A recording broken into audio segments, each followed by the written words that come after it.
And Shabbat Shalom, welcome back here to our channel, Light to the Nations, to the this Shabbat gathering, a beautiful Shabbat gathering we are having every week. It's a blessing, like all the time, to be with you, to spend this time together, to study the Word of YaHuWaH, to seek His face, in these times that we are living. It's so important that we are getting together, at least virtually. If we have the chance to do it physically, it's much more better. But He's always opening the doors in order to do it virtually as well. And with the purpose of seeking His face and studying His Word. I think it's so important in these times that we continue studying His Word, the Scriptures, seeking for more understanding, seeking for more wisdom that is coming directly from Him, in order to discern the times we are living, and also in order to learn even more about His ways and how to walk in that marvelous path, the path that is Yahushua leading us directly to the kingdom of YaHuWaH and directly to everlasting life. So, how are you doing? I have a question. Go ahead. Have you had a difficult week? Oh. Sorry to remind about that, but yeah, it was a difficult one. Yeah, difficult one. Yeah, it was for you. I think it was also for me, for people around us too, and for maybe you too. And we were receiving the other day also. I know that you remember our friend, our sister, Yudi. She's in. She's now. She's in how do you say, under custody, prison, jail? I don't know what is the correct word. She's in prison, and she was feeling very isolated, and she has been fasting and praying Ava, and I was trying to encourage her that everybody is having difficult times lately, that maybe, and I know that those times are the ones that we need to cherish, because it's the moment that Ava is just near us, being there for us, waiting that we can ask Him for the help that we need. When we are thinking that, okay, everything is going to collapse, He is going to be there. He works in so wonderful ways, because at the moment that we are more desperate, when He cry out for His name and His help, He's going to take a couple of minutes, maybe a couple of hours, maybe a couple of days, but He is going to bring that liberation. And He is showing us, yet if you are receiving this liberation, if you are feeling that I am there with you, imagine and please expect for the moment that I'm going to be with you always, not only for a few moments.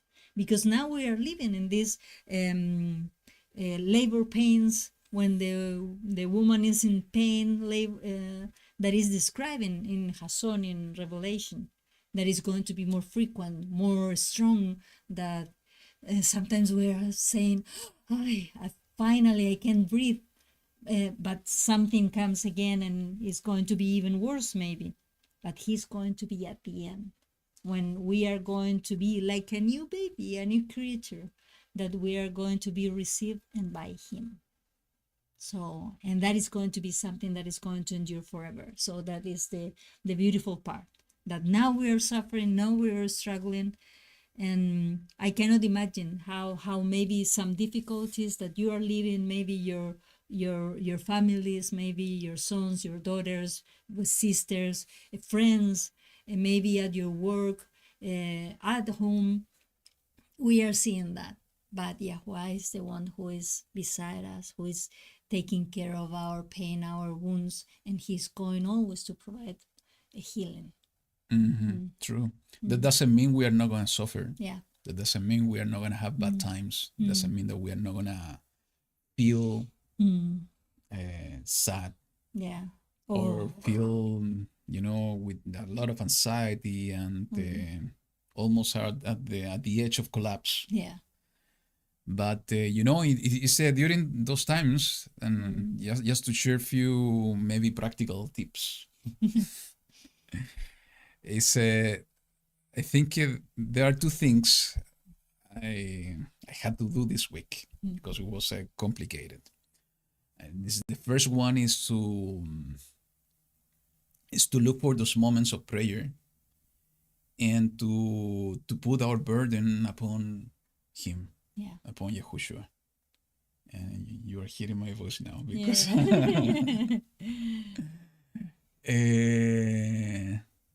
too much singing. So we need to do it consciously during our prayers time. We need to ask Him to help us with our burden.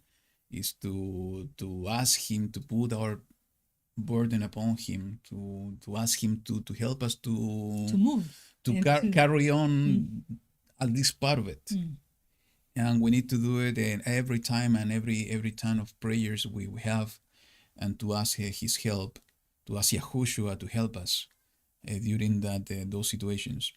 That's the first one. And the second one, and this is more constant thing, is that we need to repeat to ourselves, is that I'm going to trust in YaHuWaH. My trust is in YaHuWaH. And you need to repeat it internally to tell Him, YaHuWaH, I trust in you. Help me out. And even though that you are facing a difficult situation, you need to convince yourself in your inner dialogue, I'm going to trust in YaHuWaH. My trust is in Him. And when we see that we are facing external situations that maybe are complicating our lives, our day-to-day activities, we have this inner dialogue, reminding ourselves that we trust in YaHuWaH. It's going to open doors. And yesterday during the time of preparation for Shabbat, we took this how to say it, we took this space during food that we are sharing in Friday's night, and we have separated a moment during that that moment between family to give thanks. What we are thanks of YaHuWaH for something that He has done during the last week. And we began this doing this not just recently, I would say, right? Just to push ourselves to verbalize our gratitude to YaHuWaH. And somehow this is connected to things that we have been studying and so on, that is so important that we enter into His presence with thanksgiving. And we were sharing with some of you this word recently, is that this is the way that we are going to be able to enter into the presence of YaHuWaH. So I was saying yesterday is that part of what I wanted to give thanks, that even though that I have a horrible week, even in the middle of so much stress, so much pressure, so much pressure, unbelievable coming simultaneously from every ways, and different things, and all of them so difficult. I was getting smaller and smaller. I'm not a tall one, so even worse. But even in those moments of difficulties, when we are feeling not bad, if we keep repeating ourselves that we are going to trust in you, YaHuWaH, and we are implementing these practical things, is that to put our burden, allowing these feelings we are having inside of us to let go, and to ask Yahushua to take them out, or to at least help us to carry them.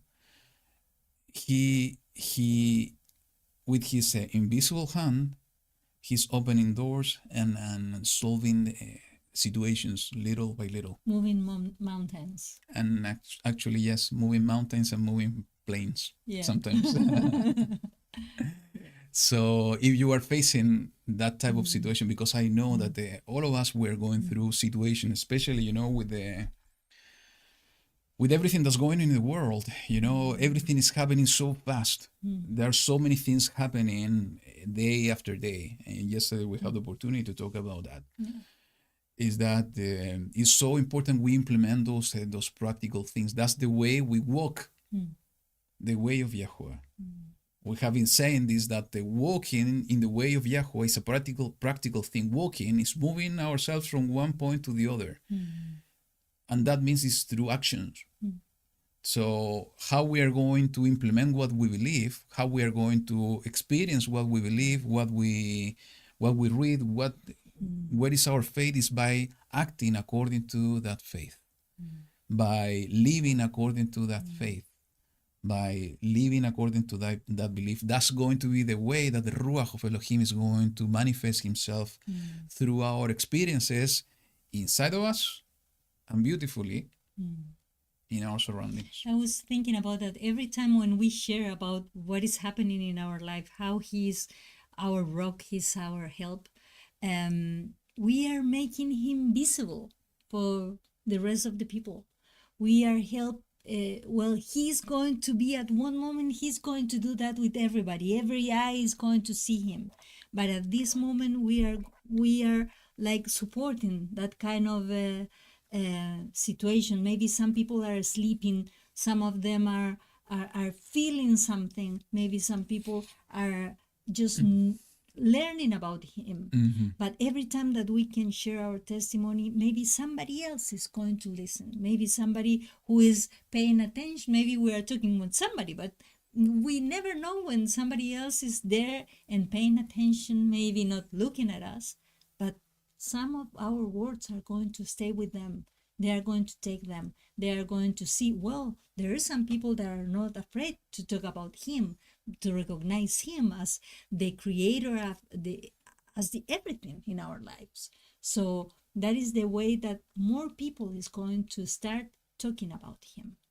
And then it's going to be like a fire of the knowledge of YaHuWaH, and it's going to be wonderful that day. It is written that by their fruits we will know them. so how people will know us is through our fruits. And what it means is, we can say two interpretations.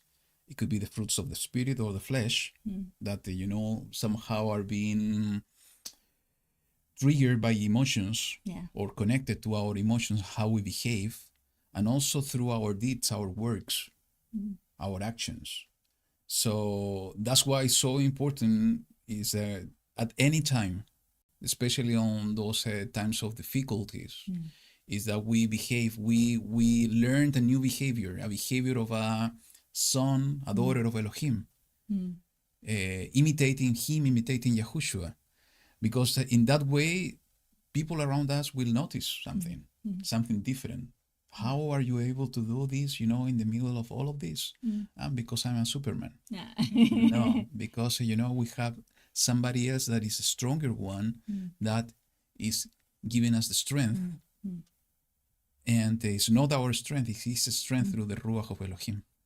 So if you're going through difficulties, try to do that. Again, it's not easy. Sometimes I'm telling you in my own experience, sometimes we managed to win the battle, sometimes we lost, and we need to recover ourselves.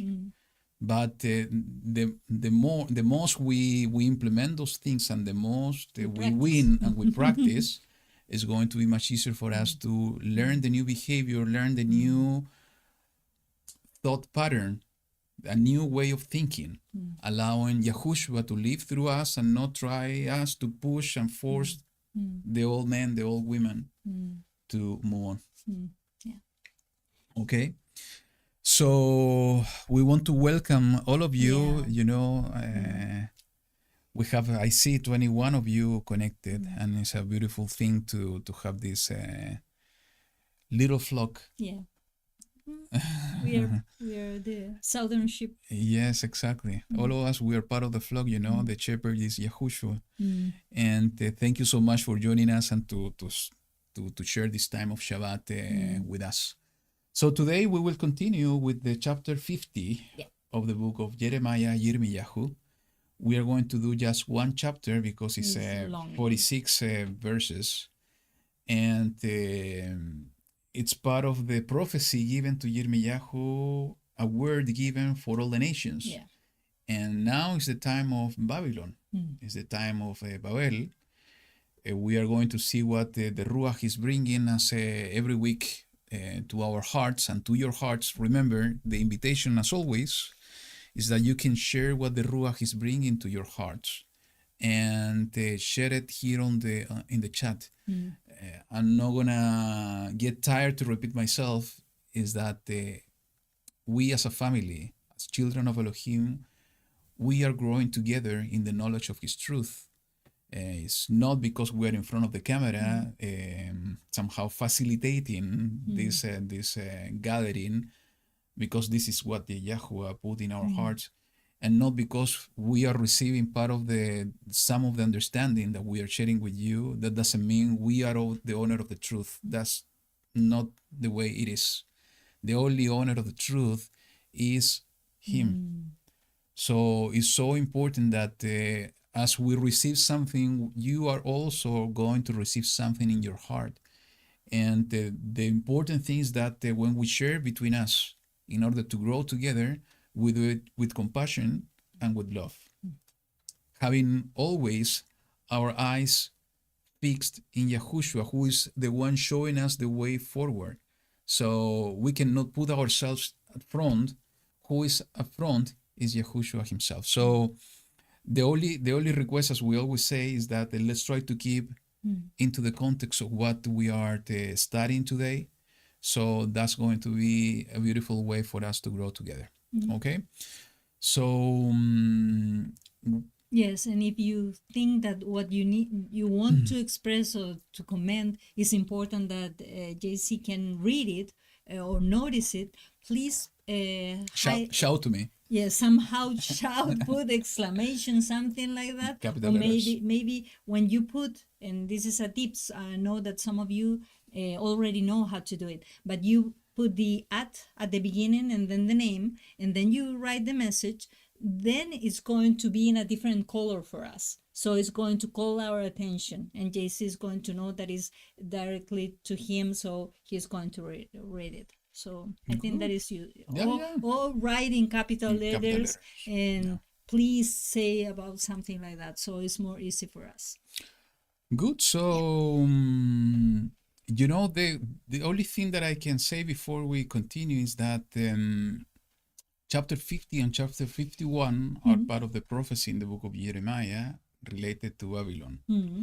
And many years ago, when I was studying about the mystery Babylon, I found few keys in this chapter and also in the next one in order to understand the identity of the daughter of Babylon. And I have been sharing with you what is my belief about the daughter of Babylon, but I'm just telling you, and I will try to highlight maybe those keys that I saw back then that somehow moved me to believe on the identity or the existence first of a daughter of Babylon and a mother, that is Mystery Babylon, and also to somehow understand what could be the identity of the daughter of Babylon. Okay, so we will try to highlight this week, today, and also when we go next week, next Shabbat, on the chapter 51. So having said that, let me share this song with you, and then we will move forward to the portion. So here we go.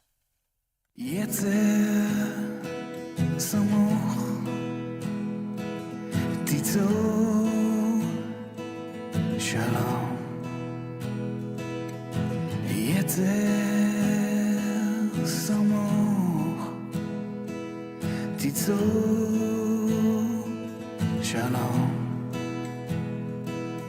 Shalom.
perfect peace. Shalom,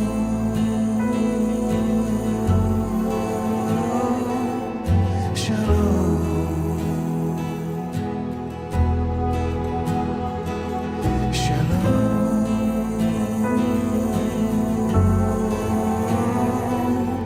shalom.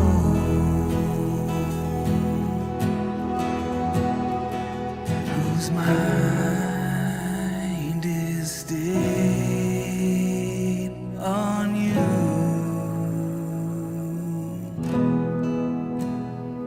because he trusts in you.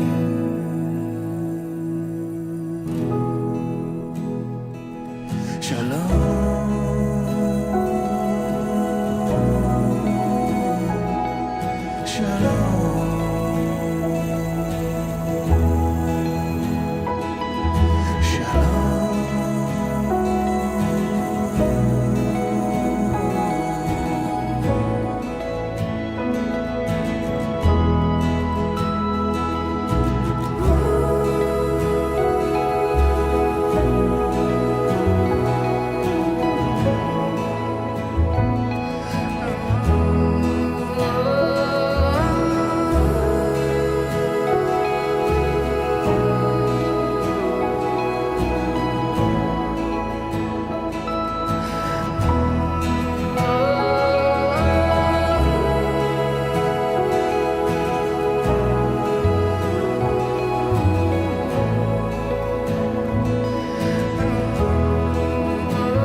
Amen.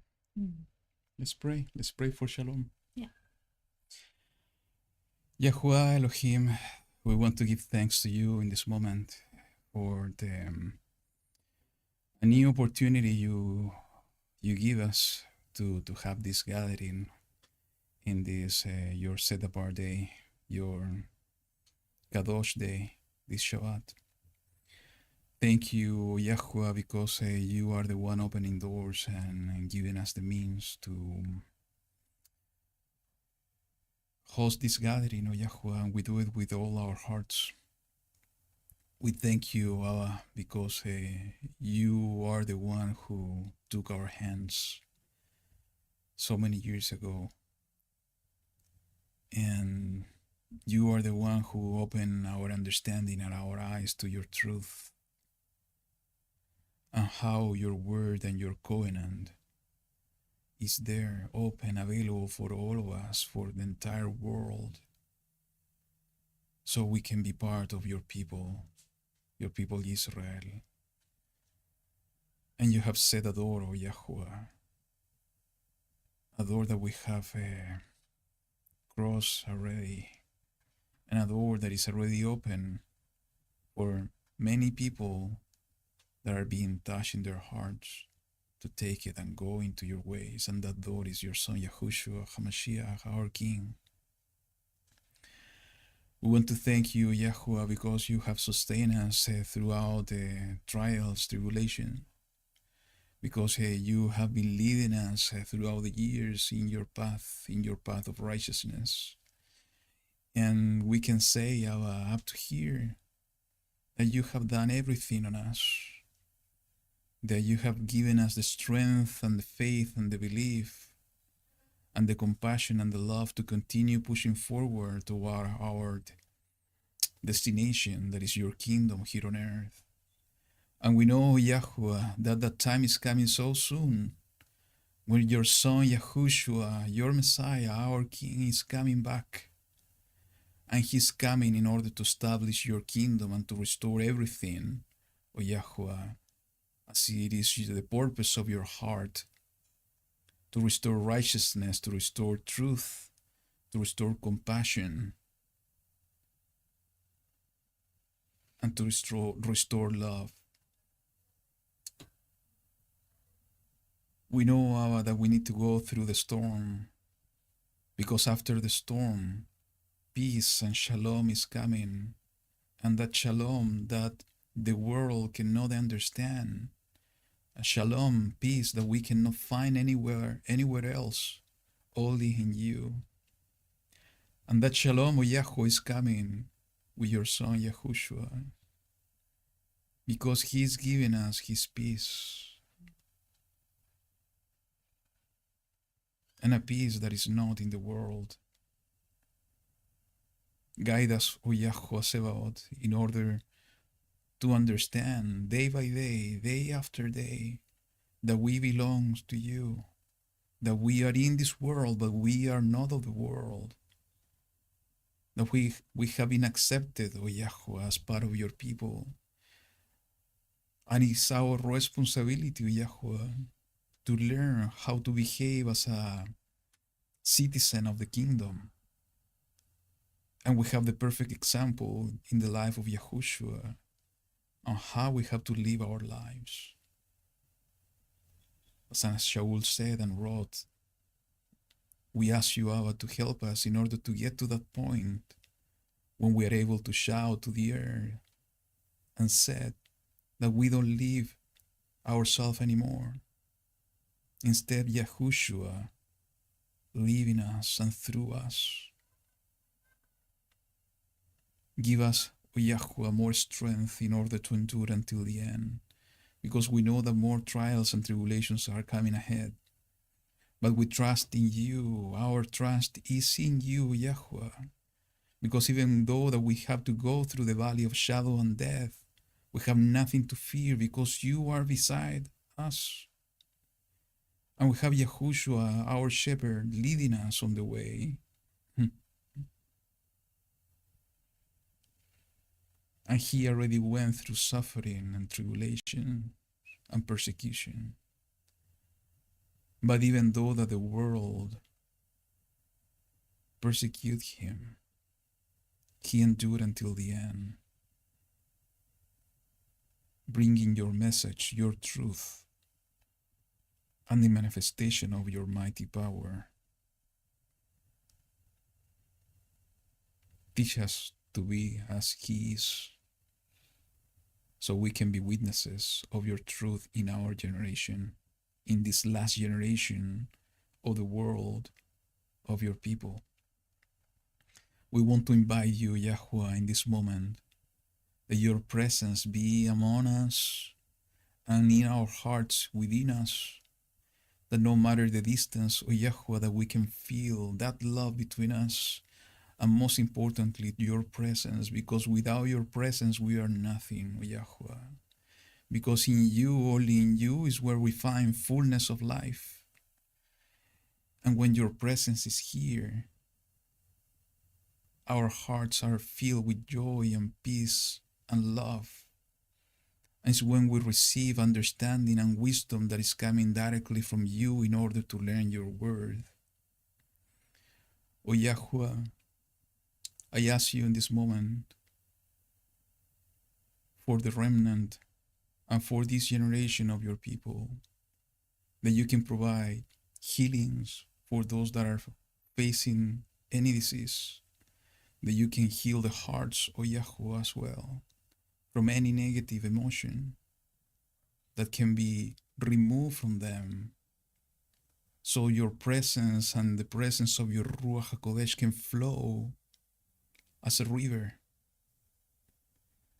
Abba, for those in need, that you can provide, because you are the one who provide to our needs, because everything in this world belongs to you and you are the source of everything. We are just managers that we need to manage what belongs to you, and we need to do it properly, because this is the task you have given us from the very beginning, to manage your creation, and we want to do it as you do. We want to give thanks to you in this moment, because even though that we are going through difficulties, you show us your mighty hand, giving us certainties that you are with us. We invite you, Abba, to guide us so you can allow your Ruach HaKodesh to speak to us and through us. And you can give us more wisdom to see things that maybe we have not seen before in this portion, so we can understand and comprehend the word you gave to your servant Yirmiyahu. Give us that eyes to see and those ears to hear, O YaHuWaH, your word, so we can be well prepared for the times we are living and the times that are coming ahead.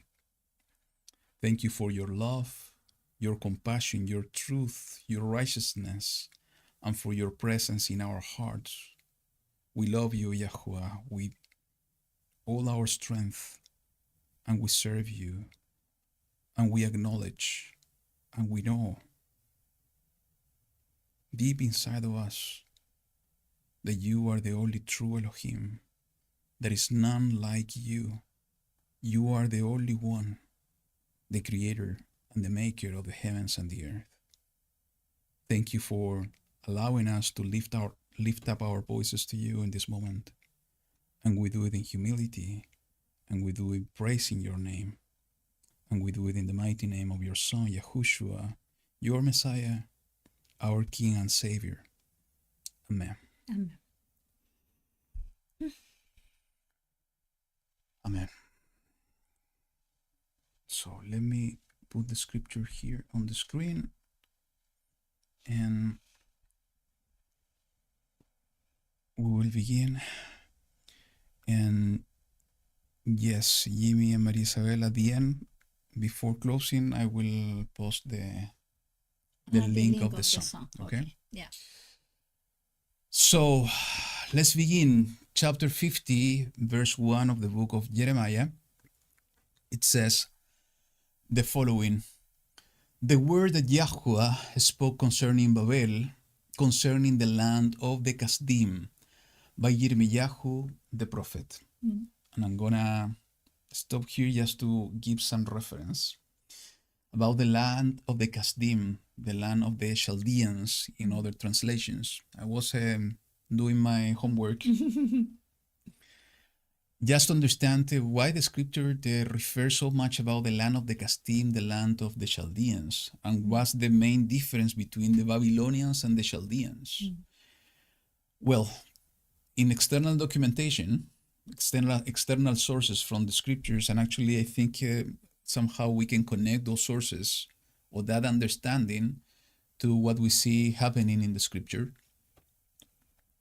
It says that the Chaldean were immigrants coming from the west, meaning close to the land of to the Mediterranean. There were Semitic tribes that they were migrating from close to the Mediterranean to what we know as Iraq today, and they were living at the south of Iraq. And actually, we know that Abraham came from Ur of the Chaldeans or the Kasdim. So basically, the population that were living in that land were immigrants, most of them. And the Babylonian was the entire empire that was a bigger one. And actually, when we read the history books, that sometimes we need to take on those sources just to understand the whole picture. The Babylonian kingdom was having two main ages, to say so. Was the first Babylonian empire, and then after the Assyrians were defeating them, a new empire that is being called the Neo-Babylonian Empire arises. And that Neo-Babylonian Empire were led somehow by the Chaldean dynasty. So all the previous kings were not Chaldean, were from the other tribes or the original people that were the Babylonians. But Nebuchadnezzar was part of the Chaldean dynasty. So they were part of the immigrants that were coming, settled down over there, and sometimes somehow they were growing throughout the years and decades and centuries until they became to power. Okay. So once again, land, we can say, of the immigrants. Okay? So it says in the verse 2, declare among the nations, and let it be heard, and lift up a banner, let it be heard, and do not conceal it.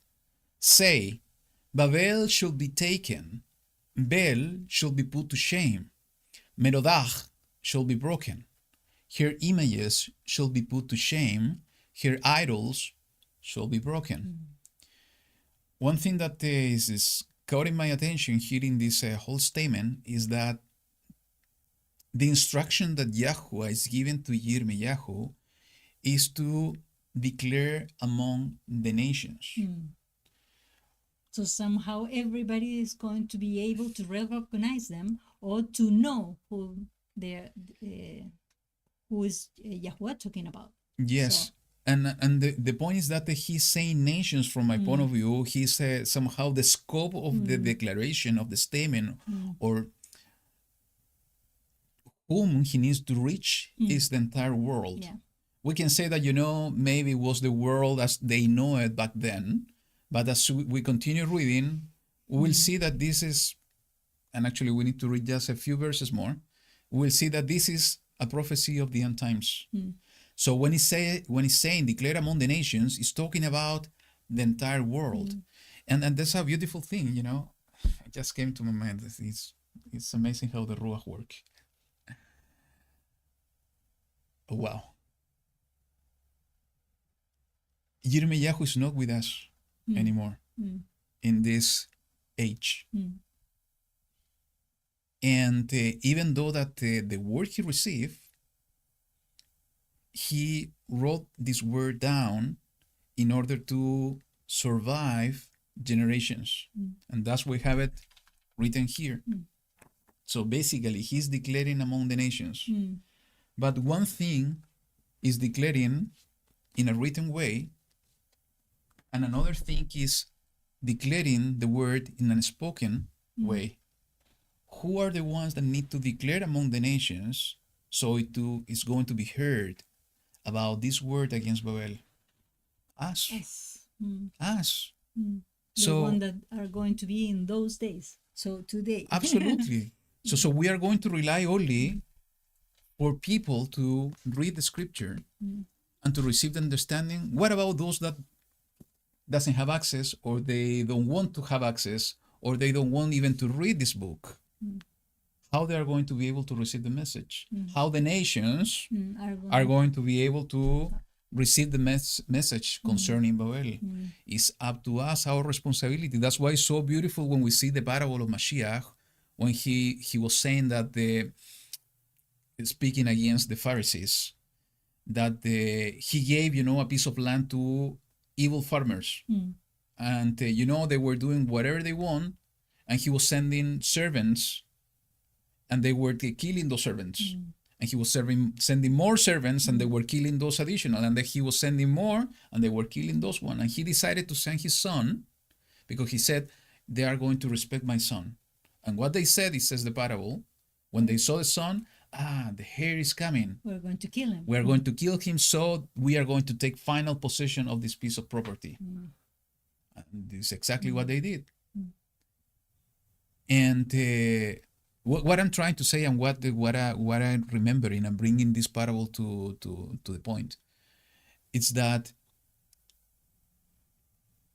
the Father was sending throughout generations different servants, and they were bringing exactly the same message. Servant after servant, prophet after prophet, even his son, his own son, Yahushua, bringing the same message. And we know that Yahushua appointed us to continue bringing the good news and bringing the entire message that he brought. And it is written here. So it's not only about the good news. And actually I could say this only about the good news. And this is part of the good news, even though it's a terrible message. Because is the storm that needs to happen before the final peace will come. So we need to declare among the nations. So the scope is in the entire world that Babel shall be taken. And now he's making so specific point about these two names, and maybe you can share what are the meaning of the name Bel and Merodach. Well, Bel is a deity. It's a pagan one. It's same as Baal. Yeah, Bel, and we know Or Baal. Baal, we know it like Lord or something like that. And Merodach, it has the meaning of rebellion, and it was. But you found something different when you were looking. You were looking, and it was no. like This is connected. No, it's no? the next one. The next one, okay. This connected to a Sumerian deity idol. Yeah. And you know all that area. When we read history books, it was the land of the Sumerians, the Akkadians, and so on before the Babylonians. But you were calling with a different name, or you were saying that it's the same? Marduk. Marduk. Yeah, that's the name. Yeah, that's the name. Why I think it's so interesting here is because we see. And Babel meaning confusion. Yeah. Yeah, also. What we see here is exactly what YaHuWaH did in Egypt, in Mizraim, when he was defeating Egypt in order to take his children and his people out of them there. He was also destroying the idols. And all the false gods that the Misri and the Egyptians were serving. He's doing exactly the same. You know, Bel, an idol, and what it means, an idol, what it is. Somehow was, and since we have been studying the book of Enoch for so many years, they were somehow connecting to the giants of old that then became evil spirits. So those are spiritual beings. The powers of the earth that are going to be put to shame, and also the images that on the earth are going to be broken. That's why when we read, you know, in the last days, especially in the book of Revelation, we see things happening on heaven and also things happening on the earth, and sometimes are simultaneously happening and somehow connected. So this big war that's going to happen between Satan and the powers of the earth, together with what I believe is Michael, is exactly what is written here from my point of view. So it says in the verse 3, "For a nation shall come up against her from the north. We shall make her land waste, and none shall dwell in it. They shall flee, they shall go, both man and beast. In those days, and at that time, declares YaHuWaH, the children of Israel shall come, they and the children of Yehuda together, weeping as they come, and seek YaHuWaH their Elohim." And what you said when we were reading this? It hasn't happened yet. No, yet. You know, this is I think that we are seeing little by little that they're waking up, but it's not in that way yet. Yes, but it says shall come. Yeah. I think it's a physical action. This is, it's my belief, is the restoration. What it is written in the book of Ezekiel chapter 37 is the two sticks or the two trees being put together in the hand of the Messiah. And that's going to happen. So I think it doesn't mean that it's going to be at the same time, but somehow it's going to be on the same generation. It's going to be in, I don't know if in a chronological order, but close by. That the destruction of Babel somehow connected, or during that period of time, the restoration of the two houses into one. And it's so beautiful to see weeping as they come. Yeah. For me, this is speaking about the second Exodus. Repentance, like yes, like when you knew that you were maybe rejecting something for a long time, and then you accept it, and you can see it from a different perspective. And having what in mind in the heart, seeking YaHuWaH, Yeah. their Elohim. Mm. They shall ask the way to Zion. Mm. They don't remember. Mm. They shall ask the way to Zion, their faces toward it. Come and let us join ourselves to YaHuWaH in an everlasting covenant, never to be forgotten.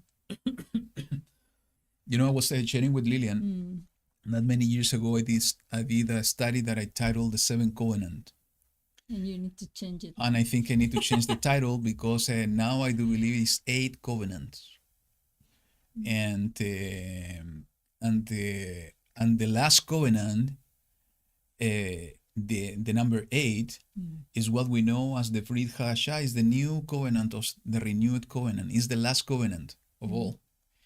And so it's so beautiful to see written here the everlasting covenant, never to be forgotten. So, and number 8 is so representative because what it means is new beginnings. A week is having 7 days, and the day number 8 is the same as, say, the new day 1. Yeah. Is the beginning of a new week. That's why, you know, we have this last great day during the Feast of Sukkot, because it's the beginning of something new. And it has so many implications when we read the Bible prophecy and what's going to happen during that day. But in the bottom line is new beginning. So, you know, this everlasting covenant, the number 8, never to be forgotten. Why?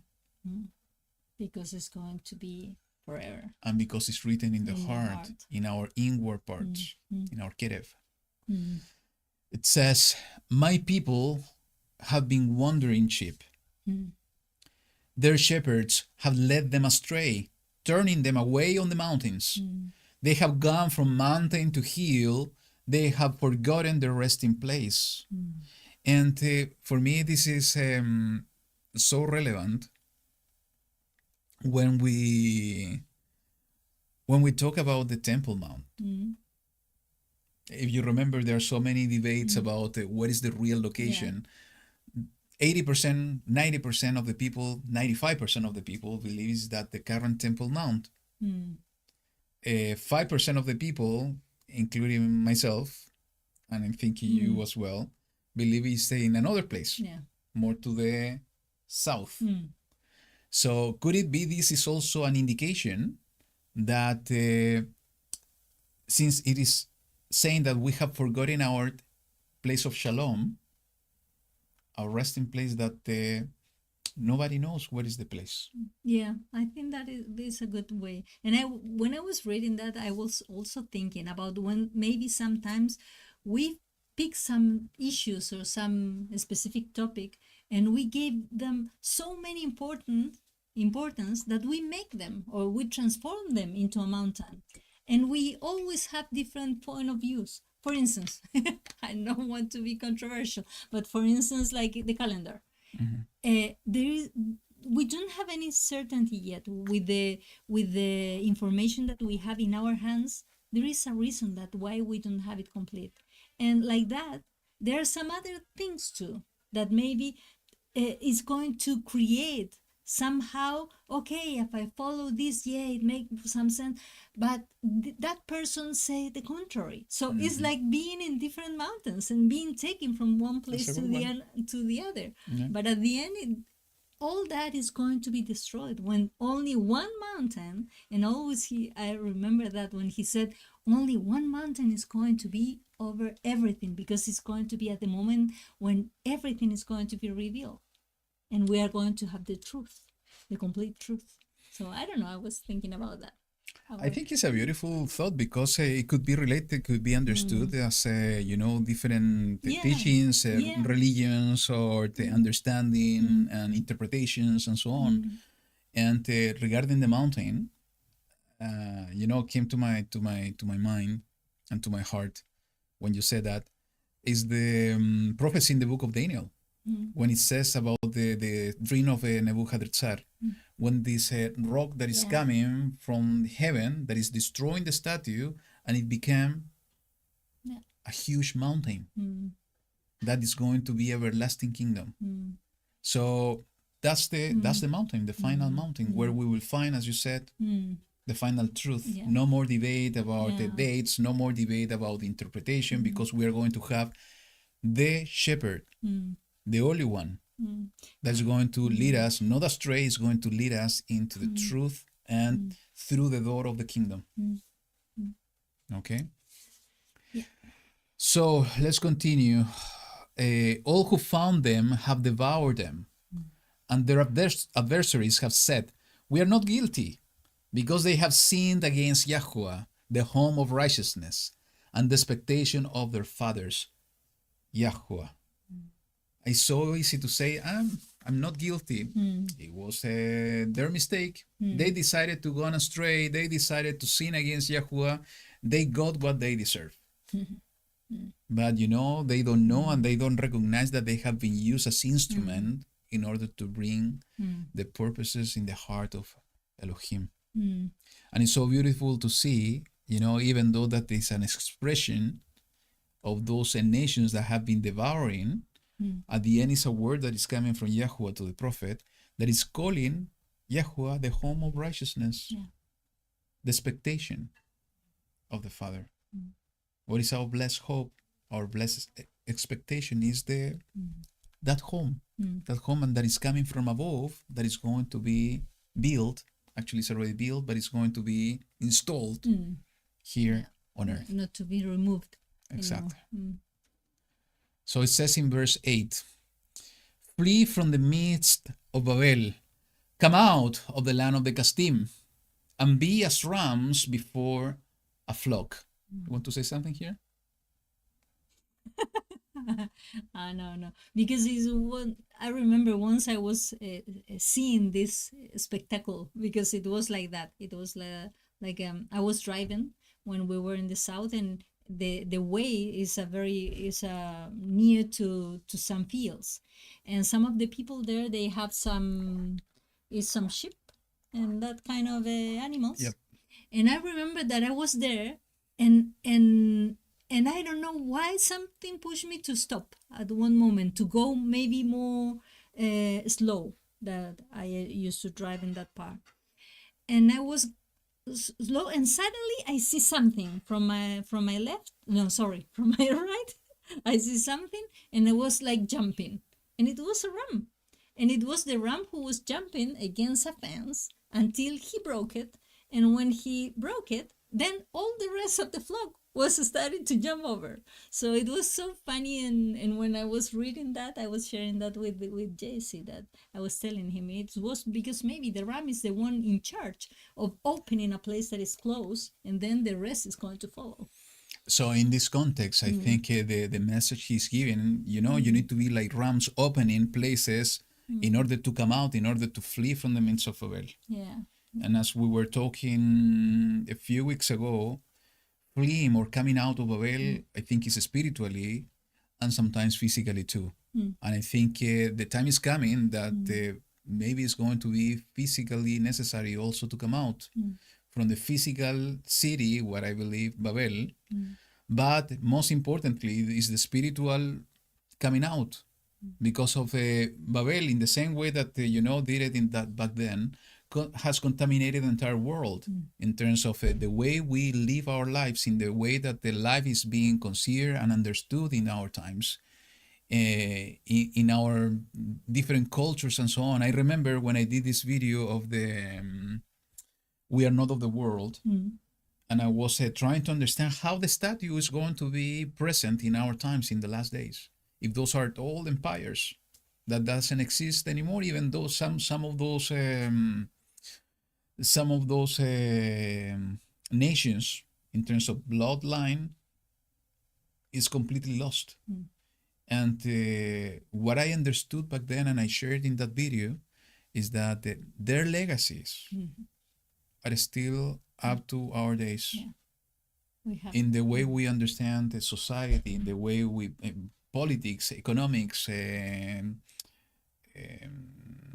art, technologies, everything that we learned and we know the world today is coming from the legacies of all those nations.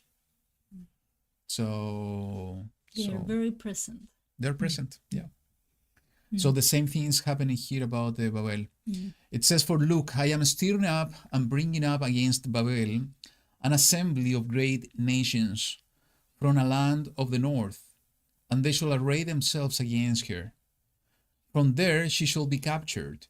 Their arrows are like those of a mighty skilled man, not returning empty-handed." And we need to make the difference between the Babylonian Empire and the city of Babel. And it's my belief is that everything that is being described so far and what's going to be describing later on is talking about the specific city. When we see the Babylonian Empire, the capital city was Babel or Babylon. And we know when we read the scriptures and do the study, this is coming even from the times of Nimrod, because this is one of the cities he established together with Nineveh and another ones. So it's not for the entire place. I think it's my interpretation so far is to a specific city. It says, "And Chaldea shall become plunder. All who plunder her shall satisfy themselves, declares YaHuWaH. Because you were glad, because you rejoiced, you who plunder my inheritance, because you have grown fat like a heifer, threshing grain, and you neigh like stallions. Your mother shall be greatly ashamed. She who bore you shall be humiliated. Look, the last of the nations, a wilderness, a dry land, a desert." So one of the things I saw here, again, it's a land of immigrants. It's a land that with many riches, because that's why it's going to become plunder. A land that with good living, rejoicing. This something, I haven't studied in details why it's talking about the Babel of the last times, of the end times, being the one plundering his inheritance. And what is his inheritance? It could be understood as the land and also the people of Elohim. Yeah. Okay? Have grown fat. What it means growing fat? How we are When you accumulating have fat? We have too much and we are eating too much. Yeah. We have abundance. Yeah. So basically, a land having abundance.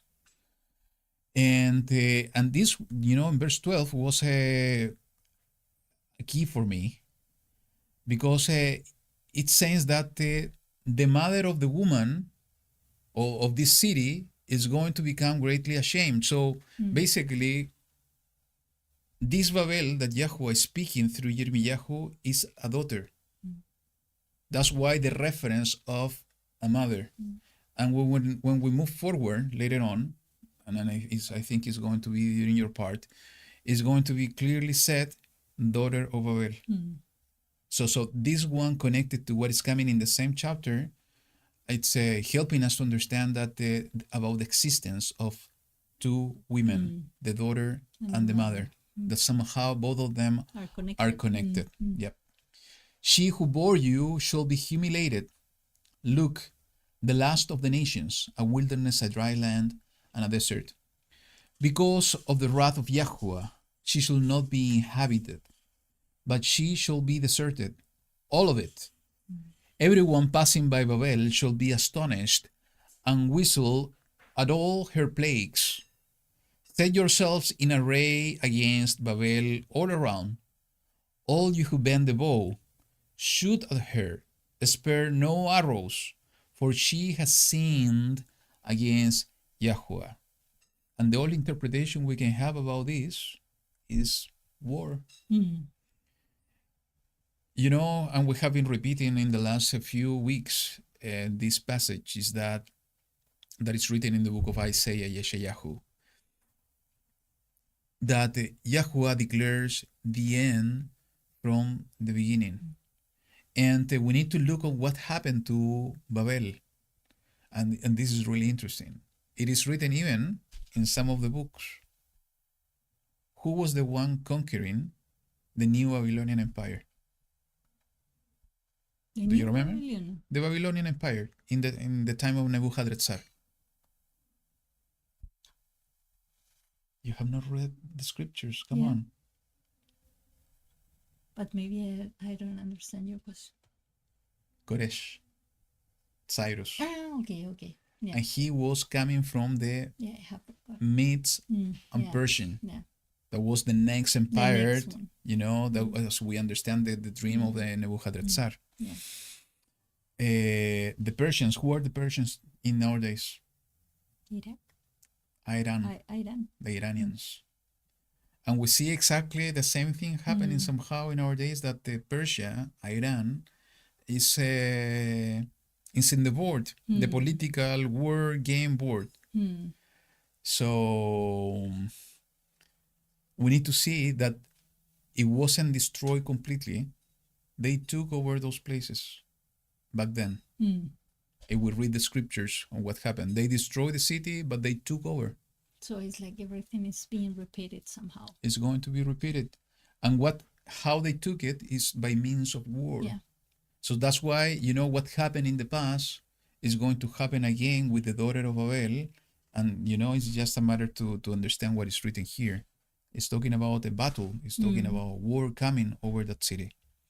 Shout against her all around. She has given her hand. Her foundations have fallen. Her walls are thrown down, for it is the vengeance of YaHuWaH. Take vengeance on her. As she has done, so do to her. So, a living city in the world scenario, the message going to all the nations of the world is a living city, has been growing fat, has been somehow manipulating the rest in terms of the understanding, in terms of in different angles. That's why it says, as she has done, so do to her. Her foundations have fallen and her walls are thrown down. So it's going to be this. Before being destroyed, is going to lose the protection that that city built by herself.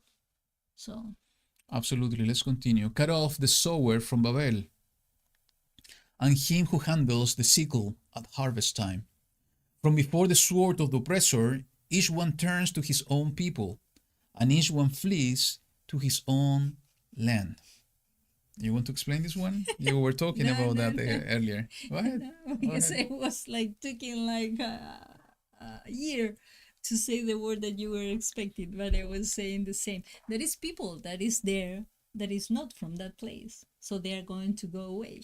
And those are people called in our times immigrants.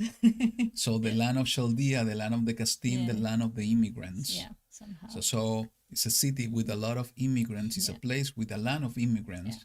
That as soon as this war is coming over them, it is written here that everyone is going to flee, is going to escape to their land of origin. Yeah. Okay? So those are keys that is going to help us in order to identify the identity of the city of Babel in our times. It says Israel is a scattered sheep. The lions have driven him away. First, the sovereign of Ashur devoured him, and now, at last, this Nebuchadnezzar, sovereign of Babel, has broken his bones. Therefore, that said YaHuWaH Sebaot, the Elohim of Israel, see, I am punishing the sovereign of Babel and his land as I have punished the sovereign of Ashur. And I shall bring back Israel to his pasture, and he shall feed on Carmel and Bashan, and his being shall be satisfied on Mount Ephraim and Gilad. In those days, and at that time, declares YaHuWaH, the crookedness of Israel shall be searched for, but there shall be none. And the sin of Yehuda, but none shall be found. For I shall pardon those whom I leave as a remnant. Mm. And this is such a beautiful Mm. promise. How he's going to do it? Mm. We know how he's doing it. Mm. It's through the offering Mm. of Yahushua, the Messiah. Because through him we have peace. Mm. Through him we have forgiveness of sin. Mm. Through him we have restoration with Elohim. So, it's interesting that when he's talking about in the verse 16 that as soon as the sword of the oppressor is coming over Babel, everyone turns to his own people, to his own places, connecting with the regathering somehow of Israel. Mm. Because, saying that Israel was scattered sheep is repeating the same thing that we already read somehow at the beginning. That both Yehuda and Israel are going to come together asking where Sion is. And connecting to the destruction of Babel and bringing back Israel to his pasture. So it's a reinforcement that everything somehow is going to be connected. Mass migration. People fleeing out, running away to their places of origin, and maybe throughout the same people that are fleeing that place, also the scattered sheep of Israel are going to be among them. Okay? It says, verse 21, Go up against the land of Merathaim. And this is what I said is bitterness. Yeah. Okay? Against it, and against the inhabitants of Pekoth. Slay it and put them under the ban, declares YaHuWaH, and do according to all that I have commanded you. There is a sound of battle in the land, and of great destruction. How the hammer of all the earth has been cut off and broken. How Babel has become a ruin among the nations.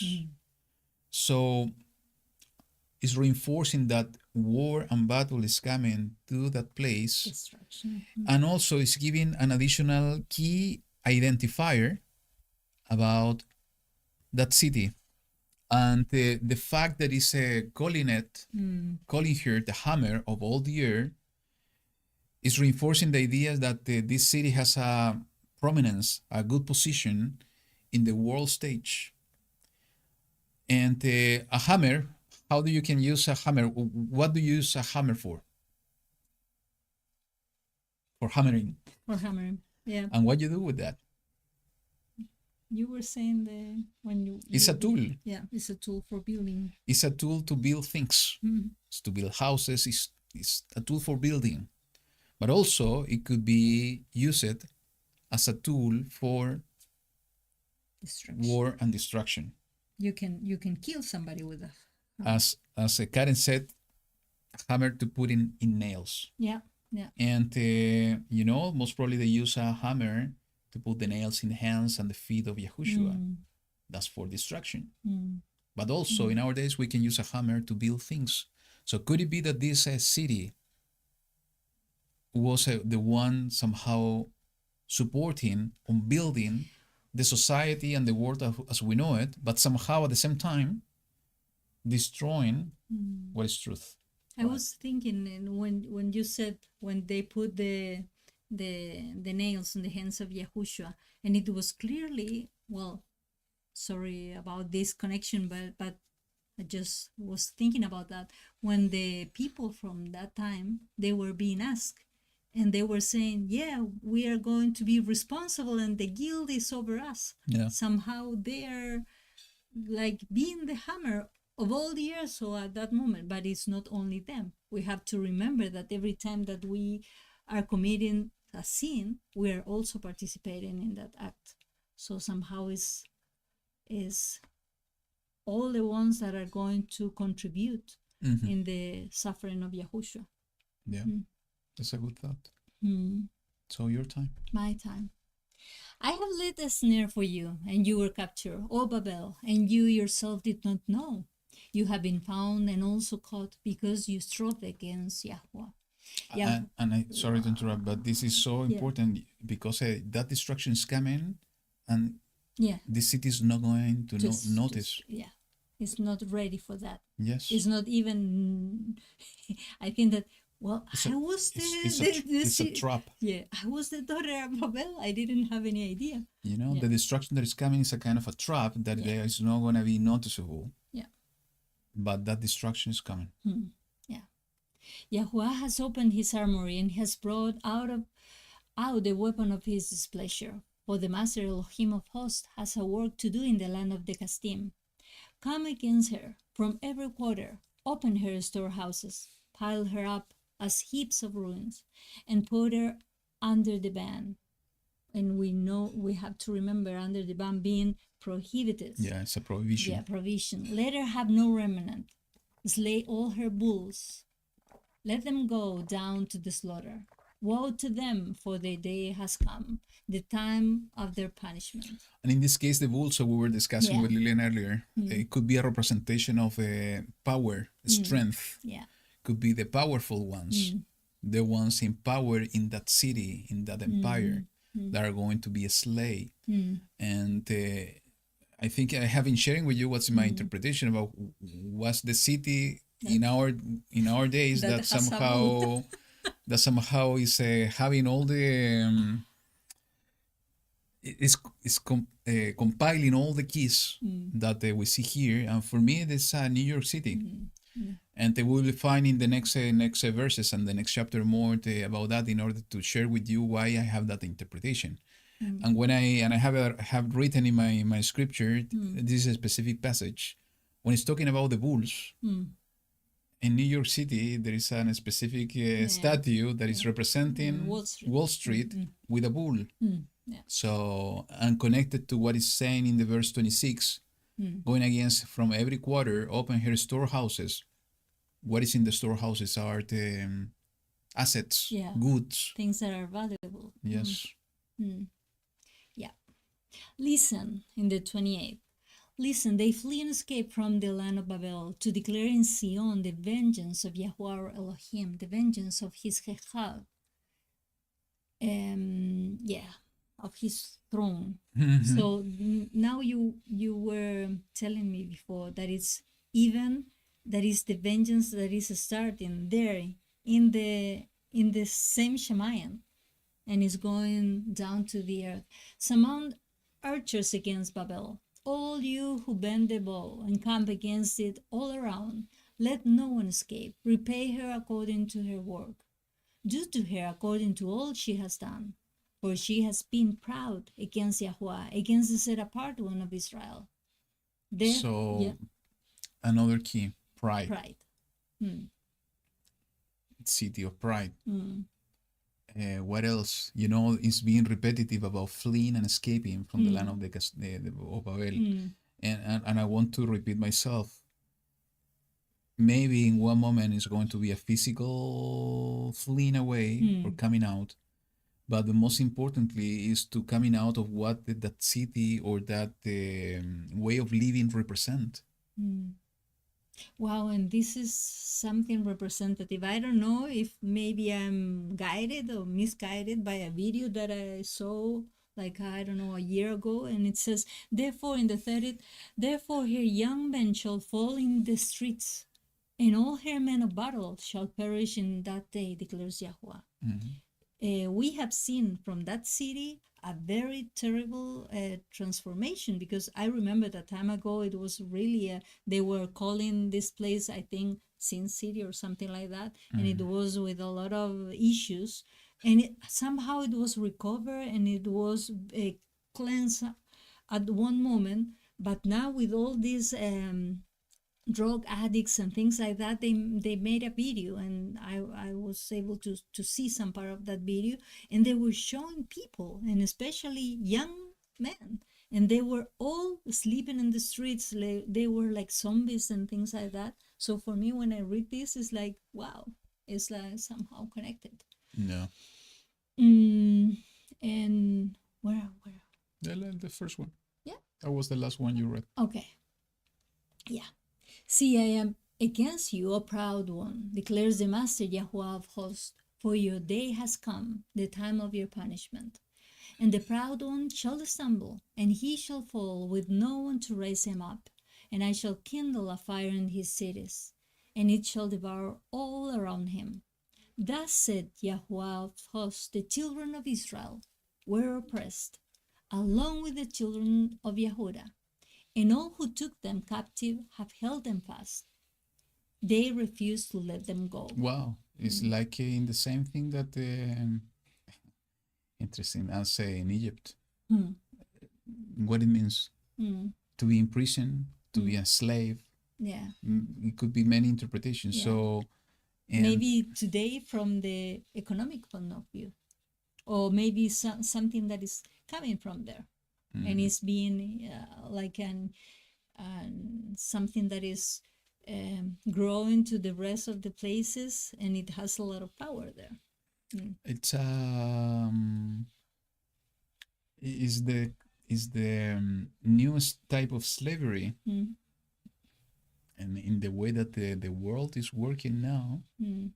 in the economic way, Mm. you know, most of us cannot come out of that Yeah, way of living, because you know that's cut slavery. cut the bonds with Yeah, them. correct. Mm. That's an interesting one. The Redeemer is strong. YaHuWaH of hosts is his name. He shall strongly plead their case, so as to give rest to the land, but unrest to the inhabitants of Babel. And here is going to start the interesting part. But yeah? sorry, because it's so beautiful, the promise he's making all the time. Yeah. That even though that because 33 and 34 for me, from my point of view, are connected. The children of Israel were oppressed. You know, all who took them captive had held them fast. They refused to let them go. They are in captivity. You know, a person that doesn't want to be in captivity, the only thing that is in his heart, I want to go out. I want to come back. I want to get rid of this situation, of this place where I am, where I was taken captive. But the only one that is going to do it is the Redeemer. The Redeemer is strong. He shall strongly plead their case as to give rest to the land, but unrest to the inhabitants of Babel. What is the land he's talking about? Maybe it's the promised land. But in the same way, and again, it's cyclical, it's repetitive, the end from the beginning. He's going to repeat the same thing that he did with Israel back in Egypt. They were unable to go out. They were slaves. And the only way that they were able to go out is by the strong hand of YaHuWaH. Yeah. The Redeemer, their Redeemer is strong. Our Redeemer is strong. So that should give us hope and expectation, as we were talking at the beginning. When we go through difficult times, when we go through times of pressure and stress and many other things, that the only thing we want to just to throw the towel and to go away, but we cannot do it. We need to remember that as we speak, we are in slavery. We are in the four corners of the earth. But the time will come that our Redeemer, who is so strong, YaHuWaH Sebaot is his name, he shall strongly plead our case, and he is going to restore us, and he is going to free us in the same way that he did it with Israel in the past. He will do it with the remnant of his people in this generation. Go ahead. Assur is upon the Kasdim, declares YaHuWaH, and it is upon the inhabitants of Babel, and upon her heads, and upon her wise men. Assur is upon the liars, and they shall be fools. Wow. So the wise are going to transform into fools. Assur is upon her mighty men, and they shall be broken down. So they are going to lose their power. Punishment. I'm wondering if somehow this could be connected to the sword that is coming out of the mouth of Yahushua in the book of Revelation. Could be. But I think this is mostly related to a physical one that is coming to destroy. Is the punishment. And I think every time that truth is being revealed, and then after a lot of time that it was hidden under a big lie, somehow this is being shown. Yeah. Like it was the time that we were by a law we have to be inside of our houses and things like that, and now we know, and now they have revealed that everything was a complete lie. So every time, and now if you see that people that when they were speaking they were like the wise one, now they are being fools in front of everybody. So things like that are going to be happening and happening again. And I think that every time that the world is being, wow, this is so wonderful, and blah, blah, blah, after some years or maybe even months, they are going to be really shown as they are and how the falsehood is being there in front of them. Yeah. A sword is upon the oh no, that I already read. A sword is upon their horses and upon their chariots and upon all the mixed people who are in her midst, and they shall become like women. Remember that I told you that this is like our time, or they are going to become weak, maybe in strength, or when we know what is happening today, that not every man is a man, so it's like maybe something of that has to do with this. But it's talking, in different levels to say so. Yeah. The heads, Yeah. the wise, the liars, Yeah. maybe those are the politicians, I don't know. The fools, the mighty men, the men of a word, military. And maybe when it's talk about the horses, the chariots, maybe, I don't know, the transportation that we have today is being collapsed somehow. Yeah. So that could be. And the mixed people, because I think that all the countries have all this issue with the immigrants. So today we have a lot of that situation. Yeah, and Karen just posted a comment. It's about the 33, but somehow I think it's also connected to what we are just saying about in the same way that it says, remind me of the heart of Pharaoh. Yah used nature to destroy his army. Yeah. And it could be that he's going to use nature. And it's my belief, actually, that that's going to happen, even though that it's written that also maybe people, armies will come somehow. It's also he's going to use nature. I think it's written here. But what happened with the Pharaoh? The nature of the plagues were attacking the heads, also the people. Yeah. But YaHuWaH was destroying the army in the sea. And I think it is exactly what it's talking about. Upon their horses and upon their chariots. Now we are not military, are not using horses nor chariots. They are using different technologies, maybe. Yeah, different type of transportation. But the end result of what YaHuWaH is going to do upon them is somehow very similar. Yeah. And a sword is upon her treasures. Yeah. And they shall be plundered. So remember... what is the most important stock market of the world is up there. Yeah. And if we see this is exactly going back when you see the Exodus, when the treasure at the end were given to the Israelites before they were going out. They plunder somehow the Egyptians. And at the end, when we see to Revelation, we see that it's going to be an economic collapse somehow. So somehow everything is being in the past and in the future again. So Assur is upon her waters, and they shall be dried up. For it is a land of carved image, and they boast about their idols. And where we see that happened, that the water was dried up. When Israel had to walk, it was like a split for a moment maybe. Yeah. But they could go away, and maybe it's going to happen also with destruction, because it's said. And today, what we are seeing in all of the world, we are seeing that there is a lack of rain. Maybe it's because the man is doing some things to manage and get control of the climate and things like that. But even though they are doing it, they are being instrument under the hands of our Father. So things are going to happen, and they are happening in front of our eyes. For me, this is also another key, for it is a land of carved images. So it's a place of known by the carved images because they boast about their idols. So, what is the most famous carved image of all times Oh, yeah. nowadays? It's always the picture yeah, of the Statue of Liberty. yeah, yeah, yeah. That's true. Mm-hmm. Therefore, the wild desert beast shall dwell by the jackal with the jackals, and the ostriches dwell in it, and it shall never again be inhabited, nor dwell in unto all generations. And we know that those animals that are mentioned there are not clean ones.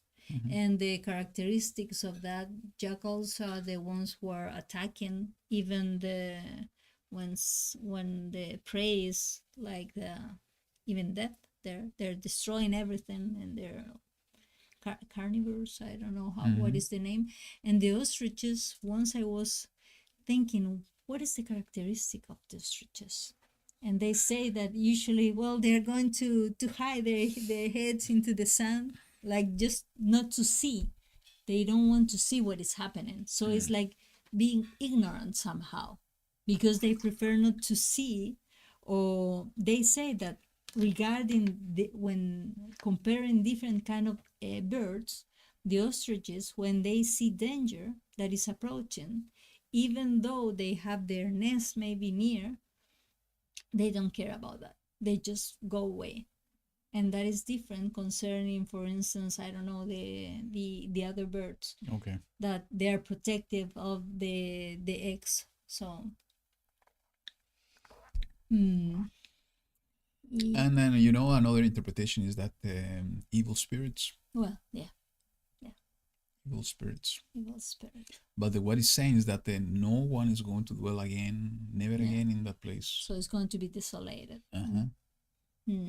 As Elohim overthrew Sodom and Amorah and their neighboring cities, declares YaHuWaH, so no one would dwell there, nor would Son of Man sojourn in it. And this is also a relevant passage, because the only fact that he is comparing what's going to happen to the place to what happened to Sodom and Amorah, and somehow it's connected to what is written earlier, that YaHuWaH has opened his armory and has brought out the weapons of his displeasure, for the Master Elohim of hosts has work to do in the land of the Kasdim. So he is coming with a destruction. What happened to Sodom and Amorah? When we go and look that place, It's completely dry, without any kind of. There's no life. It's a desert. Yeah. But it's a different type of soil. It's like powder. I don't know. Yeah, exactly. And what we read of what happened with Sodom and Amorah is that bricks of fire were coming from from heaven and destroying and put all the places in fire, all that places. I remember the first time I was there physically to that place in the desert of Israel. I was very impressed because you can see structures. Yeah. And even though that everybody said that the tour guides, they said that no, this is caused because of the rain, the waters that are coming during winter and causing this type of geography and so on. It's impossible. You can see that those were structures. Were constructions before. Yes, and so many people have been taking some samples of the soil over there, and they can ignite fire, and they melt. Because they still contain the sulfur. Sulfur. So many believe that what happened over there it was a kind of something atomic or something like that. And so I'm not saying that an atomic thing is going to happen, but the level of destruction that happened is what he's saying that it's going to happen over there. It's not like when a volcano make eruption, because in that case, always when it happens that after 1 year, 2 years, life is returning and you have green in some places. But in this case, no matter how many years have passed, that land is still dry. Do you think it's coincidence? And I'm sorry, I don't want to put fear in anybody. We're just trying to understand. But do you think it's coincidence when we see, all these Like the movies, Hollywood I and so was on? thinking Was the about the city that same. is always being Yeah, destroyed? yeah. Always they put New York. Yes. Mm.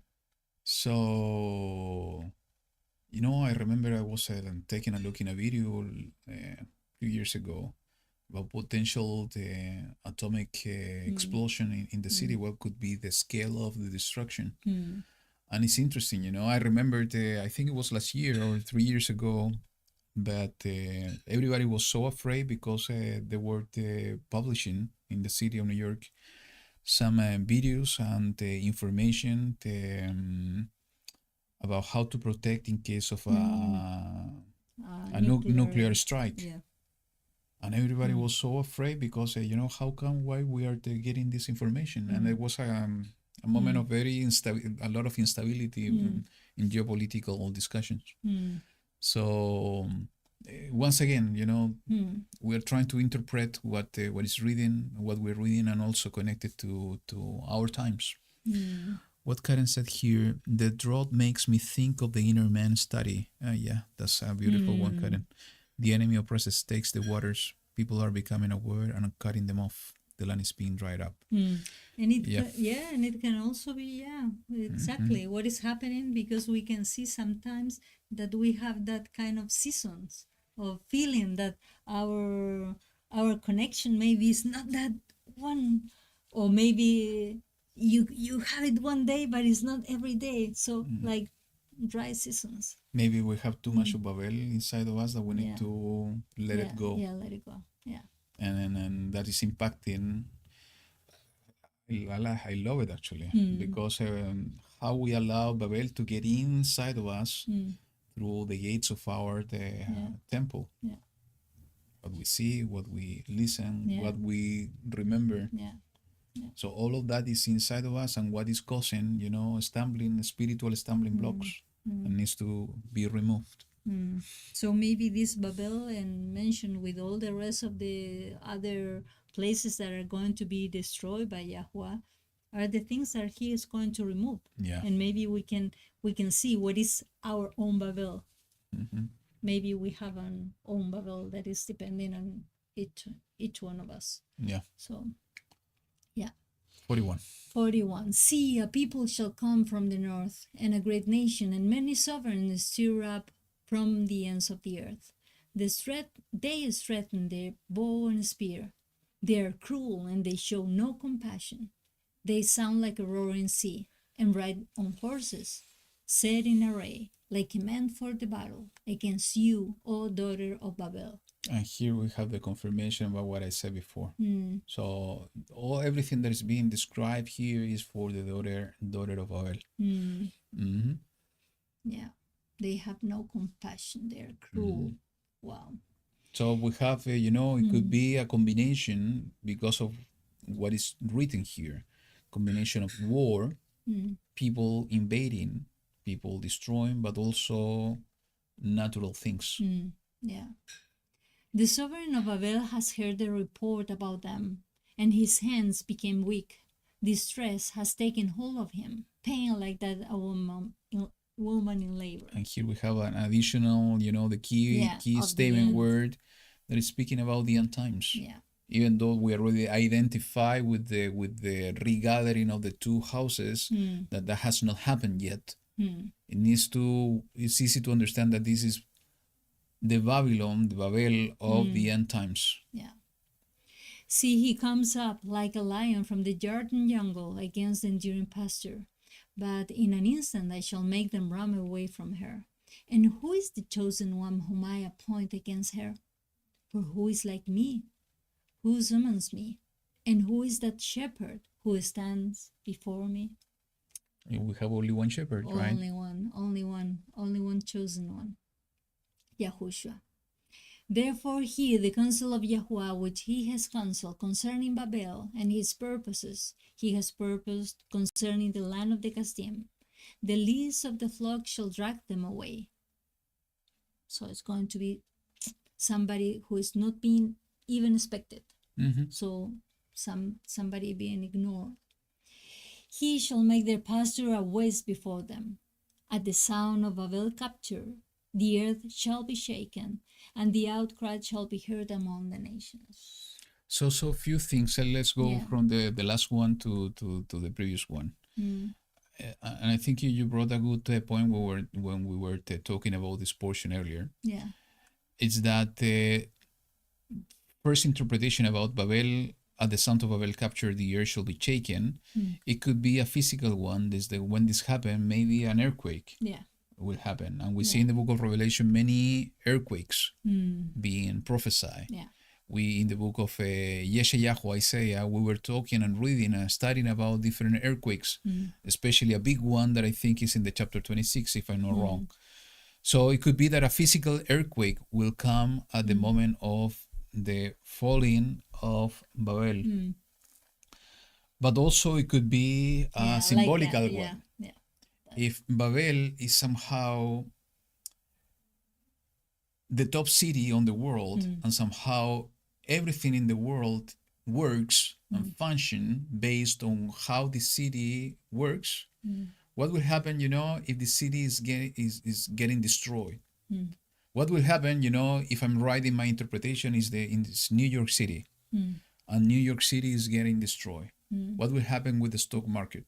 Everything is going to be like a What will collapse. happen with the trade? Everything is going to collapse. And so it could be a physical interpretation, it could be a symbolical interpretation.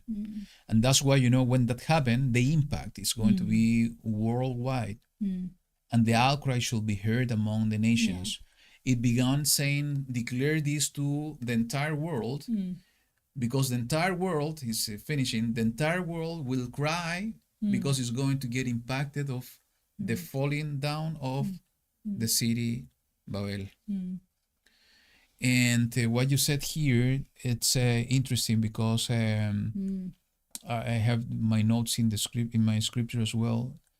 It's saying that somehow he's going to use the least of the flock to bring the punishment and to fulfill what is written here. What's the least of the flock? We can have multiple interpretation. Could be, if we're talking about war, it could be a small country that is bringing the destruction that is written here. But you brought an interesting one. Yeah. You want to share it? Well, yeah, when I was reading this, I was thinking when YaHuWaH was talking to Israel and he was saying why he chose them. And he was telling them at the beginning, I didn't choose you because you were bigger, the more important people. It's because you were the least of the people. So I changed maybe the in this case the flock by the people. Yeah, I think he's calling Israel my flock. Yeah. And also in Devarim chapter 7 verse 7 is talking about that you are the least of the people. Yeah. So could it be that maybe this current Israel, not the Israel the country, of YaHuWaH. Yeah. no, the people, Yeah, the country, the government, the political side of what we know as Israel today. Could it be that they are the least of the flock? Maybe because of the connections they have, especially with that city. Most of the Jewish population, I would say that 70%, maybe, or 50%, but it's a huge amount of population of Jewish people are living in that place. Yeah. So maybe because of the ties that we see between the country Israel and that city, is that maybe that could be the least of the city. I have a different interpretation, but I'm going to reserve the one. But I think it's a good one. But you can share yours if you want. Yeah. I'm thinking that if I'm right in my interpretation, why not in a scenario of war, maybe North Korea, that he has nuclear weapons, could be a small country, least of the flock, that maybe nobody's expecting them to do something. Or maybe it's going to be used, as I told you, it's going to be used as a scapegoat in order to put all the blame on them later on about any type of situation and destruction that's going to happen. And in that way, the big ones I'm not going to. Yeah, but I like my I love it as well. I think it could be, especially of everything that's going on yeah, today, all the because discussions and and because they the have this conflicts and and so they on. have this tie that it could be very bad, or somehow that they always feel that okay, they're friends, and somehow the other one is going to be like a traitor at the end. I don't know. Well, I think that's the end of chapter 50. I do believe that in the chapter 51 are coming more keys, but again, you can disagree with my interpretation, and that's okay. But what we should understand about the key things of this chapter to identify Babel of our times, a land of immigrants, a city of importance in the world view, a city of riches and powerful people. And what else we can say? I think it does more. Yeah. It's a daughter. It has a mother. So in order to understand, we need to see what's the identity of the mother to understand somehow the connection of who is the daughter. Yeah. So, and I'm thinking about the spiritual as individuals, that we have to work and find out what is that Babel inside of us, and how it has maybe something that is going to be removed at one point. But we need to identify that so we can deliver that to YaHuWaH. Yes, Make it and not a work, so something that is going to be. and as we continue studying this end times prophecy, and I think I already mentioned this, we should put ourselves out of the picture, because you know what's coming is going to happen. It's going to happen in the entire world. I think we talked about this earlier today during breakfast. Is that our information, personal information, is in the hands of powerful people, powerful companies. You know, most probably you have been following the advancement of technology, especially with artificial intelligence. And the other day we were taking a look in some news, how videos are being produced just from a prompt in artificial intelligence, and the quality that they are being produced is so high that they are taking real people. How they have been able to take those videos, those faces, With years and years of years of collecting information, pictures we have been uploading, videos we have been uploading, and things like that. Don't you think that even the fact that we are uploading this video with our faces, that they don't have that information? For sure they have it. Our voices, for sure they have it. So you are being blessed if you don't have anything to do with any screen at all, because But you know, even the governments have been collecting that information.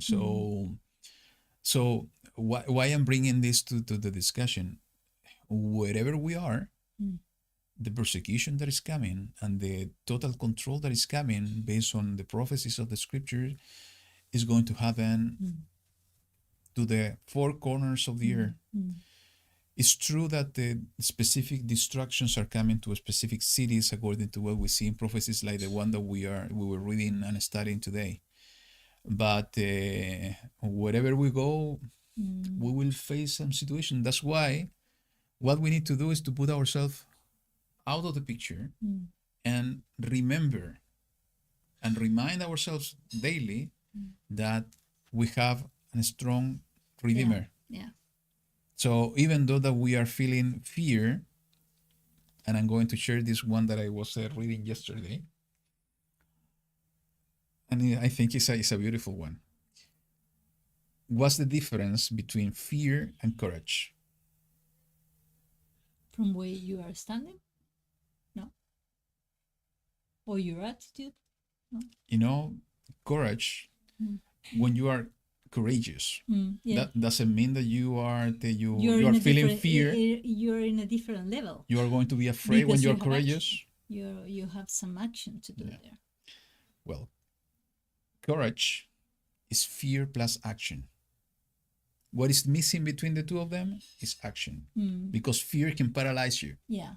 But if you act, But if you act, even though that you are going to be afraid, because even though that you are courageous, you are going to feel fear anyway. yeah, but you are going to have a result. You are going to have the result. So the point is that we don't need to be afraid. And even though that we see things happening in the world and heating up even more than that's happening today, is that we need to remember that even though that we are feeling fear, we have a strong Redeemer. We have the mighty power of the Ruach of Elohim with us, and that should move us to action in order to become courageous. Yeah. Be strong and courageous. Don't you think that they were not afraid of the giants? Are we not going to be afraid when we see a giant man? Most probably we're going to feel that fear, but we're going to allow the fear to paralyze us? No, we need to remind ourselves, as I said at the beginning, my trust is in YaHuWaH. YaHuWaH, I trust in you. And to move to action. And when we take the first step, as Moshe did in the Red Sea, what's going to happen? Miracles will happen. And it's so beautiful that everything that maybe was used with a bad purpose, with a bad objective, that wants to do something that is on the wrong path, YaHuWaH always has a way to transform that. And I know and he has his ways, because I know that he has the complete beautiful picture of our entire identity, lives, DNA and everything. He's the owner of us, so he knows. And it doesn't matter if the current control people or companies or everything, they want to do anything with that, but he's the one who has the truth about each one of us. So that is what we should have to have in our minds, knowing him, and he know us. And you know what's beautiful is that maybe when we are not used to a situation, we can feel fear at the beginning, but we need to put the action in order to have the courage. But when you get used to the same situations, or you are getting used to those type of situations, you are not going to be afraid anymore. So that's why, who is going to be the one helping us to get used to those situations? No, let me say it again. When we see YaHuWaH doing miracles and marvelous things, even though that we were afraid at the beginning, but we took the first step in order to be courageous. And when we see and when we experience, we are going to begin getting used to those situations, and fear is going to diminish, is going to let go. And then we are going to be bold. And we are going to be bold, and we are going to move to action like this. So I think we need to try to expose ourselves sometimes to those situations that we are still feeling or feeling fear, because YaHuWaH will do marvelous things. When the time comes, when we need to face persecution, when we need to face destruction, when we need to face war, according to what is written in the Word, that time will come when, He's going to ignite something within us. And if somebody is afraid, we need to go and to strengthen them. And when they see us taking the action and being courageous, they are going to be courageous as well, because it's like a disease, but working in the opposite way. It's like healing. Yeah. So we need to become contagious of the good things. It's the same way that plagues are becoming contagious of the bad things. We need to become contagious of the good things by showing our fruits working, the fruits of the Ruach working through us. If we don't do actions, if we don't show, if we don't speak, if we don't act, how we are going to become contagious? How we are going to bring that light? How we are going to share that light to others? How the others are going to become contagious of the light because we are not doing it? I always remember what is written in the book of when I'm meditating in these things. What is written in the book of Daniel, in the last chapter, in chapter 12, speaking about the end times. that many of you, it is written, many of you will lead many to righteousness. What it means leading, it's like taking the hand and showing you the way and, pushing you forward. So acting, showing, sharing, speaking out. Yeah. That's the way that we are going to share it and share the light, and the ones are going to take it. So we need to remember, that's why I was singing the song last night. And I think we are going to sing that song during that period of time. I'm not going to sing it because it's in Spanish, so you're not going to understand the word, many of you. But basically, the lyrics is said that YaHuWaH didn't bring us up to here so we can return back. He brought us here in order to possess the land he gave us. And even though giants are in front of us, we are not going to be afraid because he brought us here in order to possess the land that he gave us. It's a very short, that's the entire lyric. And I was telling Lillian is that I picture myself, what would be such a beautiful story, and maybe that's going to happen again, it's going to repeat itself again, that maybe the 10 spies,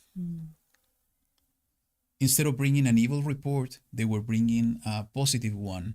And the entire Israel, when I hear that song, I picture myself, the entire Israel going to battle, singing this song, seeing that the giants were coming, that they were not afraid in order to defeat the giants because YaHuWaH gave them the land and gave them the strength to do it. They didn't do it, only 2 of them. But what beautiful would be that in this second great Exodus, in the second opportunity he will give us, that we all together are going to sing that song, and we are going to go to battle. And nobody's going to be afraid. And nobody's going to be afraid because he is with us. Nobody's going to bring an evil report because he, the shepherd, the strong man that he is going to be with us, leading us, Yahushua, the redemption. So things to remember, things to meditate on, reminding ourselves that we need to fear the one that is able to kill the body and the soul in the Gehenna, and that's YaHuWaH. So if we put our trust in him, there's nothing to fear. Good. Yeah. It's been a good study. Yeah.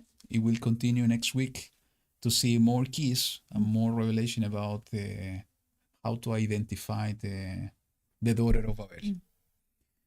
So any final words? No, it just continue praying for each other, and if you can, and pray for Judy, because I think sometimes I think that she's protected, but I somehow about everything that is happening in the world, but I cannot imagine how she could feel inside of that place because of that isolation, that she doesn't have anybody to share with about the word of YaHuWaH. And unfortunately, in the place that she is the only little people, or the few people that she could talk and speak and share, they were already removed from that place. So sometimes she's feeling very, very down, and she was giving thanks for your prayers, and if you can keep her in your prayers. Yeah, let's keep Yuri in our prayers. She's in isolation somehow in that place, so we need the least we can do is to pray for her. And I see that it looks like there are some prayer requests in the chat, so we will be taking a look later and to keep everybody in our prayers. And some of you are asking me to sing, but maybe next week. Maybe When I next was week. singing too much and my vocal cords are Yeah. not hurting, but delicate. Yeah. But yeah, maybe I can sing the same song that I was telling to you on Yeah, Spanish. because it was beautiful. Yeah, it's a beautiful one. Mm. Good. So thank you so much for joining us, for your love, for your support, for the starting with us the word of YaHuWaH. We can feel your love in our hearts, and it's such a blessing to the two of us to have the opportunity to share this time together in Shabbat. Even though there is a 2-hour study, and sometimes it's too long for people, Yeah. and sometimes too short Yeah. as well. Yeah. I will sing it tomorrow, Mom, or the next week. You will remember. It's the one that we were singing the other day. Yeah. Yeah. So yeah, 2 hours flies by. That's true. So again, thank you so much for being with us. We pray that YaHuWaH will be with you, each one of you, throughout this Shabbat and throughout this new week, and that He is strengthening you, giving you peace, shalom, and giving also every desire of your heart. He's our Elohim. He is loving us. He has so much compassion of each one of us. And again, we just need to put our trust in Him, and He will do everything for us and everything in us. So thank you so much. YaHuWaH be with you all. Shabbat Shalom, Shabbat Shalom. and see you next week. Bye-bye.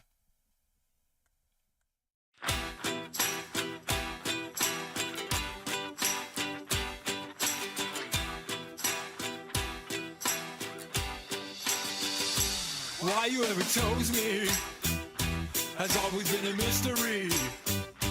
All my life I've been told I belong at the end of the line, with all the other not quites, with all the never get it right. But it turns out we're the ones you've been looking for all this time. 'Cause I'm just a nobody, trying to tell everybody all about somebody to save my soul. Ever since you rescued me, you gave my heart a song to sing. I'm living for the world to see, nobody but YaHuWaH. I'm living for the world to see, nobody but YaHuWaH. Moses had stage fright, and David brought a rock to a sword fight. You picked 12 outsiders, nobody would have chosen, and you changed the world. Well, the moral of the story is everybody's got a purpose. So when I hear that devil start talking to me, saying, "Who do you think you are?" I'll say, "I'm just a nobody, trying to tell everybody all about somebody who saved my soul. Ever since you rescued me, you gave my heart a song to sing. I'm living for the world to see, nobody but YaHuWaH. I'm living for the world to see, nobody but YaHuWaH. So let me go down, down, down in history as another blood-bought, faithful member of the family. And if they all forget my name, well, that's fine with me. I'm living for the world to see, nobody but YaHuWaH. So let me go down, down, down in history as another blood-bought, faithful member of the family. And if they all forget my name, well, that's fine with me. I'm living for the world to see, nobody but YaHuWaH. 'Cause I'm just a nobody, trying to tell everybody all about somebody who saved my soul. Ever since you rescued me, you gave my heart a song to sing. I'm living for the world to see, nobody but YaHuWaH. Yeshua. I'm living for the world.